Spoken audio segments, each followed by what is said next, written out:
Yes sir. चलो ठीक। अब होता क्या है बच्चों, जो पिछले में हमने पढ़ा, पिछले लेक्चर में तो हमने ये पढ़ा कि अगर सिंपल हार्मोनिक मोशन, मैं रिकॉल कराता हूं पहले, सिंपल हार्मोनिक मोशन कोई अगर पार्टिकल करता है तो उसकी जो डिफरेंशियल इक्वेशन है वो ऐसी है, k अपॉन m। ठीक है, फिर हम k अपॉन m को ओमेगा स्क्वायर मानते हैं और यहां से हमने टाइम पीरियड की का एक्सप्रेशन निकाला, t equal to 2 pi root m upon k। ऐसा ही आया था शायद, क्लियर है ना? तो यस ये सर। सोचा गया कि अगर आप इस मोशन में एक वन डायमेंशन, ये लीनियर मोशन था, ये मेन पोजीशन है, एक बार पार्टिकल इधर जाएगा फिर वापस आएगा क्योंकि उस पर एक रेस्टोरिंग फोर्स लगेगा, फिर इधर को जाएगा तब भी वापस आएगा क्योंकि रेस्टोरिंग फोर्स है। ठीक है, अब बच्चों हमने ये कई बार देख लिया कि जो कुछ लीनियर मोशन में हो रहा है वैसा ही कुछ रोटेशनल मोशन में भी हमने ट्राई किया, हर बार किया तो यहां भी सोचते हैं। अब कैसे समझें? ऐसे समझ लो बच्चों, ये हमने एक छत में कोई ऐसी चीज लगा दी, यहां से एक धागा बांध दिया, इसमें कुछ नीचे बांध दिया भारी चीज, कोई गोला जैसा बॉब जैसा। अब बच्चों इसको रोटेट किया, अब मैं ऐसे ही बना पाऊंगा, सोचिएगा। थोड़ा रोटेट करके छोड़ोगे तो क्या होगा, ये वापस ऐसे आएगा या नहीं? आपको नहीं लगता है रोटेशनल ऑसिलेशंस होने लग गए? एक बार ऐसे एक बार ऐसे, क्लियर है या नहीं है? क्लियर है सर। हाँ, तो बेटा ये जो रोटेशन हो रहे हैं ना, ये भी सिंपल हार्मोनिक मोशन है रोटेशन में। लेकिन रोटेशन में मैंने कई बार आप लोगों को ये चीज बताई है, मैं इसको ऐसे करके यहां पर समझा देता हूं कि अगर लीनियर मोशन में एफ आ रहा है तो यहां पर टाउ आएगा, यहां पर मास आ रहा है तो यहाँ मोमेंट ऑफ इनर्शिया आएगा, यहाँ एक्सेलरेशन ए आ रहा है तो वहां अल्फा आएगा। ठीक है, यहाँ डिस्प्लेसमेंट एच है तो वहां थीटा आएगा, एंगल घूमेगा ना, इतने एंगल में रोटेट हुआ टाइप का आएगा। आपको अगर ये चीजें फाउंडेशन पे आपका काम है तो आपको इसमें जरा सा भी दिक्कत नहीं आएगी, आप बोलेगा हाँ हो तो गया, ऐसे ही होता है, कोई दिक्कत नहीं। तो यहां तक जो बातें कही हैं पूरा समझ में आया? Yes sir. अच्छा, तो फिर यार डेरिवेशन तो मैं निकालते रहूंगा, लेकिन आपके दिमाग में डायरेक्ट ही पिक्चर बैठ जाएगी कि अब हमारी डिफरेंशियल इक्वेशन ऐसी बनेगी, एक्स डबल डॉट प्लस, यहां पर ये थी एक्स डबल लीनियर मोशन में x double dot plus omega square x equal to 0 आई थी ना अभी। तो इसका मतलब है कि अब theta double dot plus omega square theta equal to 0 आनी चाहिए। अरे भाई एक्स टी जो थीटा ही तो आना है, और टाइम पीरियड भी 2 पाई रूट आई अपॉन के आना चाहिए फिर।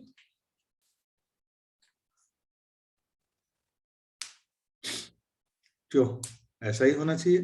बल्कि के की जो हो सकता है हम कोई नया नाम दे दें, क्योंकि वहां के लीनियर मोशन में था तो के को कुछ नाम दे देंगे, कोई बात नहीं, आप जो भी नाम दो बात तो वही है।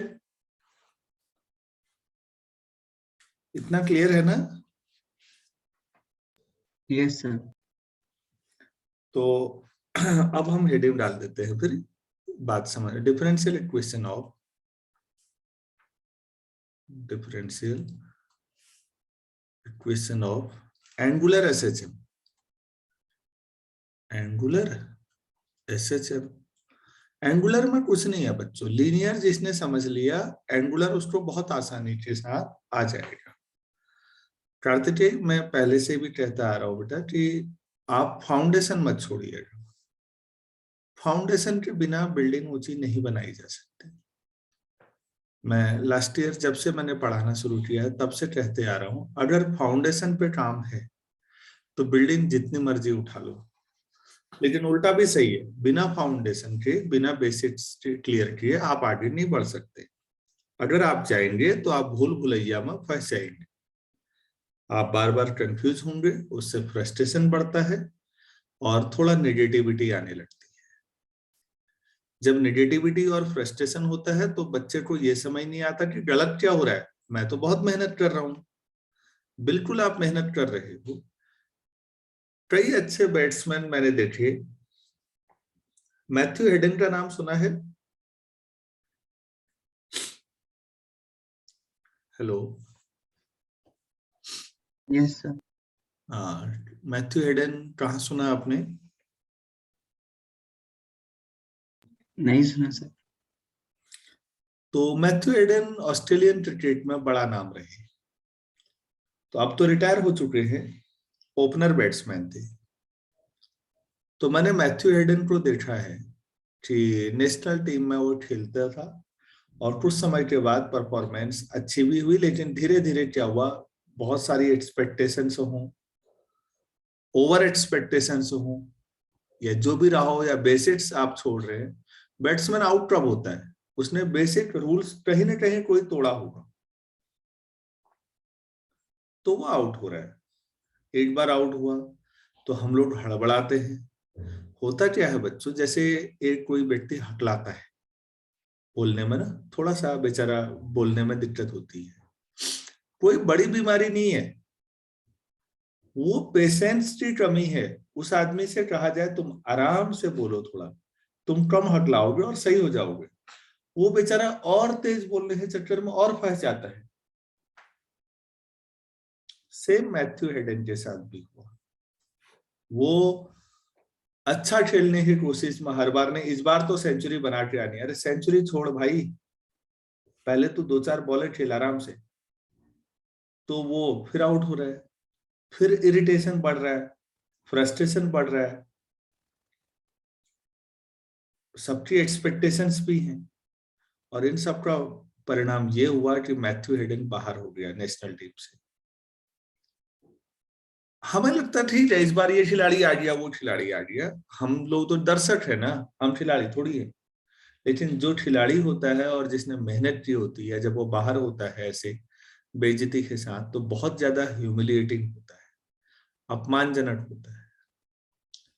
काफी सोचा और अपने पुराने कोच के पास गया था, और उसने कहा कोई दिक्कत नहीं है, तुम ना ज्यादा चीजों पे ध्यान मत दो, तुम केवल अपनी फाउंडेशन पे फोकस करो। बेसिक्स, अपने जो रूल्स थे, बेसिक्स, हर सब्जेक्ट के अपने बेसिक्स होते हैं, उनको फॉलो करो ना, है बस हो गया। हेडन ने 8 साल के बाद वापसी कर ली दोबारा टीम में। तो मतलब कोच ने सबसे पहला काम उसको क्रिकेट भी नहीं सिखाया, उसको कहा अपने कॉन्फिडेंस को बढ़ाओ। पहले तो तुम्हारा कॉन्फिडेंस डाउन हो गया है, तुम्हें लगता है तुम्हें नहीं आता, जबकि तुम आता है तभी तुम नेशनल टीम तक गए। तो मुझे याद है कि उसने पहले हफ्ते केवल कॉन्फिडेंस बढ़ाया उसका, उसे ये एहसास कराया तुम बहुत कुछ कर सकते हो। तो उसका मैंने देखा था, क्योंकि मैंने एक पत्रकार ने उससे पूछा, एक हफ्ते बाद वो कहीं मिल गया होगा पत्रकार, उसने कहा अब तो आप नेशनल टीम से भी बाहर हो चुके हो, अब क्या करोगे? उसने कहा क्या करना है, मैं इतने रन बनाऊंगा कि सेलेक्टर्स को मजबूरी हो जाएगी मुझे दोबारा सेलेक्ट करना। और ये हुआ। मैथ्यू हेडन वो आदमी था जिसने ब्रायन लारा का भी रिकॉर्ड तोड़ा एक बार, 375 की इनिंग खेल के आया। उसके बाद जो उसके अंदर काबिलियत थी, मनुष्य है, जाहिर सी बात है बीच में भटकता है, थोड़ा गलतियां होती हैं, अपने फिर बेसिक्स पे आता है, फिर दोबारा बढ़िया गाड़ी चलने लगती है। ऐसा सभी के साथ होते रहता है, और सबसे ज्यादा तो मेरे साथ हुआ है। तो मैंने हमेशा यही किया। तो अपने फाउंडेशन, तो हमारा जब रोटेशन पढ़ते हैं बच्चों, तो लीनियर मोशन फाउंडेशन की तरह, वो क्लियर है तो ये भी हो जाएगा। बस आदमी के पास अपना जो मटेरियल है, नोट्स हैं, वो होने चाहिए। चलो अब मैं इसी बात को यहाँ पर एक ऑफिशियली डायग्राम जैसा बना देता हूँ, और ये है छोटा सा इसमें पेंडुलम। एक बार ऐसे एरो बनाए थे, एक बार ऐसे, समझ में आ जाता है कि अच्छा ये चल रहा है। तो let us consider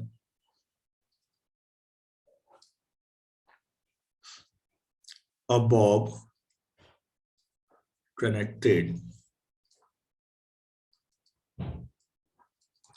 with an elastic thread. Elastic thread, comma, hung from the ceiling.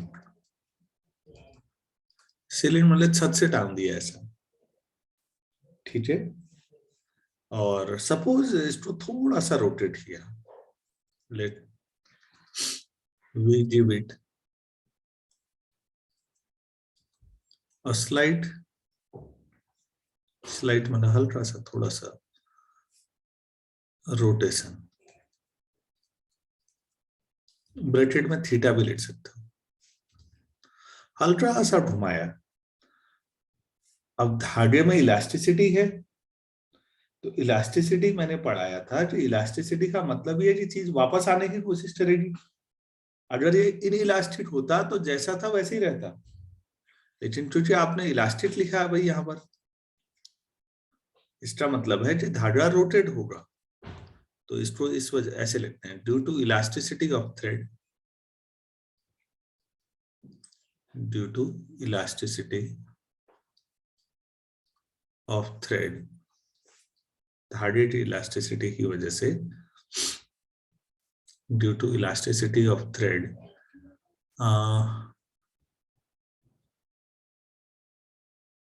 System will, जिसको पढ़ रहे हैं वो सिस्टम होता है हमेशा, system will rotate in opposite direction, will rotate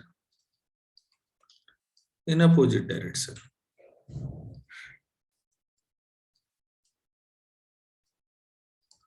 अब जब इधर को मुड़ दिया होगा तो फिर इलास्टिसिटी है, फिर पहले वाली डायरेक्शन में घूमेगा या नहीं दोबारा। तो इतना सब लिखना नहीं है, एंड सो ऑन लिख देना है, हाँ एंड सो ऑन, और बार बार ये घूमता रहेगा। तो ये रोटेशनल एसएचएम हो रहा है ना, या एंगुलर एसएचएम हो रहा है। thus system is executing, system is executing rotational या angular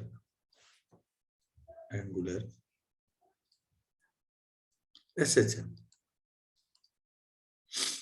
तो here जैसे बच्चों वहां F प्रोपोर्शनल टू -x होता था ना, तो F की जगह क्या लिखना चाहिए मुझे यहाँ, प्रोपोर्शनल थीटा, माइनस थीटा, आपको ऑलरेडी क्लियर है। या रेस्ट टोरिन टॉर्क होगा, तो टाउ हटाओगे तो minus times c into theta. मैंने यहाँ के की जो नया कांस्टेंट सी सोच लिया, तो के फोर्स कांस्टेंट था,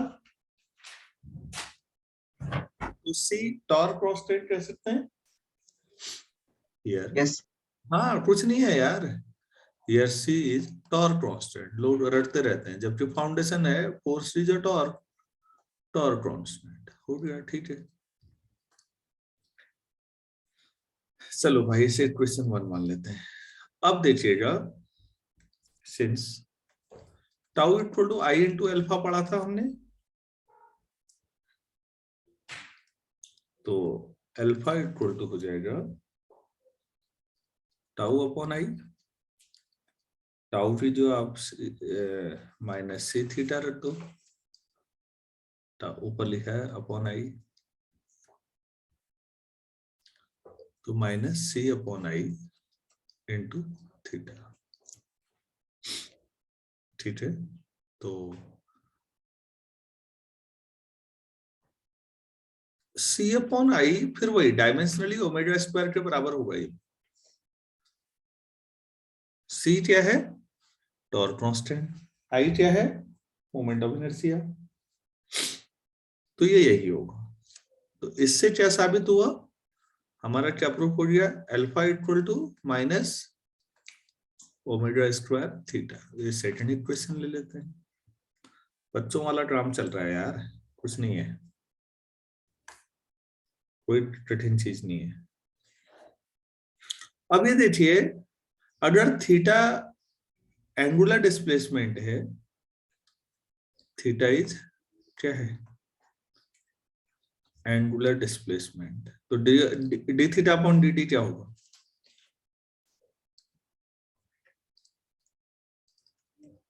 then D theta upon D T या theta dot is angular velocity,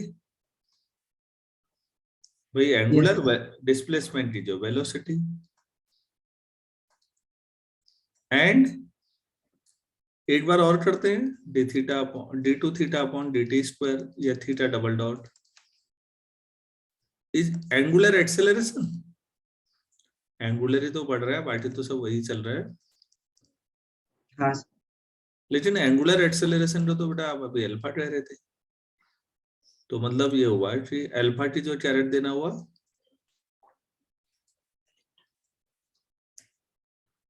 तो फ्रॉम टू अल्फा की जो theta double dot plus omega square theta equal to 0। क्या आपको नहीं लगता कि वहां x double dot plus omega square x आया था? हाँ सर। हाँ, कुछ नहीं है यार, वही सब चीजें घूम रही हैं।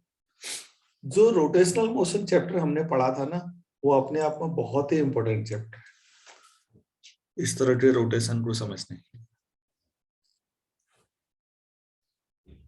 दूसरी बात बच्चों याद रखना, आप ये चीजें पहली बार पढ़ रहे हैं बेसिकली, तो पहली बार में परफेक्ट होने की कोशिश मत करिए। पहली बार में तुम्हें पता चल गया कि ऐसा भी होता है, ये भी उपलब्धि है, दूसरी बार पढ़ोगे तो निश्चित तौर पर इससे बेहतर हो जाएगा। तो 3-4 बार पढ़ के फिर और अच्छी कमांड हो जाएगी। लोगों के साथ दिक्कत क्या है, जब ओवर एक्सपेक्टेशन होती है और वो मान के चलते पहली बार में ही सब हो जाना है, ऐसा थोड़ी होता है यार। मकान भी बनाते हो तो एक बार में पिलर और लिंटर डालते हो, दूसरी बार में दीवार बनाते हो, फर्श डालते हो, तीसरी बार में इंटीरियर डालते हो, तब फाइनली पेंट होना और बहुत टाइम लगता है। एक बार में कहाँ बनती है चीजें। अच्छा भाई, टाइम पीरियड अब हमने क्या पढ़ा है, t equal to 2 pi upon omega, तो यहाँ पर क्या हो जाएगा आप ही बताइए। 2 पाई तो टी तो ओमेगा कहाँ लिया था हमने, कहाँ गया ये ऊपर सबसे ऊपर ये, तो यहाँ क्या हो जाएगा आई अपॉन सी,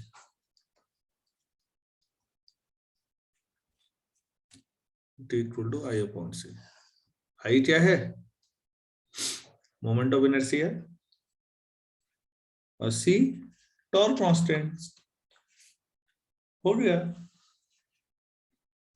कुछ नहीं है, कोई नई चीज है ही नहीं। जिसको पिछला डेरिवेशन क्लियर है उसके लिए ये कुछ नहीं है।